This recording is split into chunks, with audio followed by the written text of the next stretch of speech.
சத்தியமேவ ஜெயத்தே. மேற்கு வங்கத்துல இந்துக்கள் யாருமே உயிரோடு இருக்கக்கூடாது மம்தா பானர்ஜி நினைச்சுக்கிட்டு இருக்காங்க. 1990 காஷ்மீர்ல இருந்து எப்படி இந்துக்கள் விரட்டி அடிக்கப்பட்டாங்களோ வெஸ்ட் பெங்கால் அதே மாதிரிதான் நடந்துகிட்டு இருக்கு. வெஸ்ட் பெங்கால்ல முர்சிதாபாத் பகுதியில இந்துக்கள் சொந்த நாடு சொந்த மாநிலத்திலே அகதிகள் முகாமில் இருக்காங்க. திங்கருக்கு சோறு கூட இல்லாம கஞ்சிக்கு வழி இல்லாம அகதிகள் முகாமில் இந்துக்கள் இருந்துகிட்டு இருக்காங்க. இதுதான் இந்த நாட்டோட வேடிக்கையா இருக்கு. மம்தா பானர்ஜி அரசு இதெல்லாம் பார்க்கவே பார்க்காது. ஏன்னா அங்க இருக்கிறவங்க வக்ஃப் பில்லுக்கு எதிராக போராட்டம் பண்றாங்களா? வக்ஃப் பில்லுக்கு எதிராக எப்படி போராட்டம் பண்றாங்கன்னா, இந்துக்கள் பகுதிக்குள்ள புகுந்து இந்து பெண்களை கற்பழித்து இந்துக்கள் வீட்டை சூறையாடி இந்துக்கள் வீட்டுக்கு தீ வைத்து இப்படி போன்ற போராட்டங்கள் நடத்துறாங்க அங்க இருக்கிற இஸ்லாமிய தீவிரவாதிகள். அங்க எப்படிங்க பங்களாதேஷ் கொடி வருத்துங்க?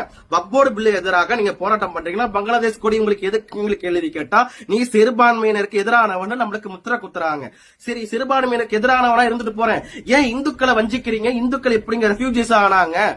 சேல் பாலஸ்தீனம்னு எத்தனை பேர் குரல் கொடுத்தீங்க? பாலஸ்தீனத்தை பாரு, காசாவை பாரு, அங்க கூடிய மக்களை காப்பாத்துன்னு எத்தனை பேர் குரல் கொடுத்தீங்களோ அவங்கள இங்க எங்க போயிட்டீங்க?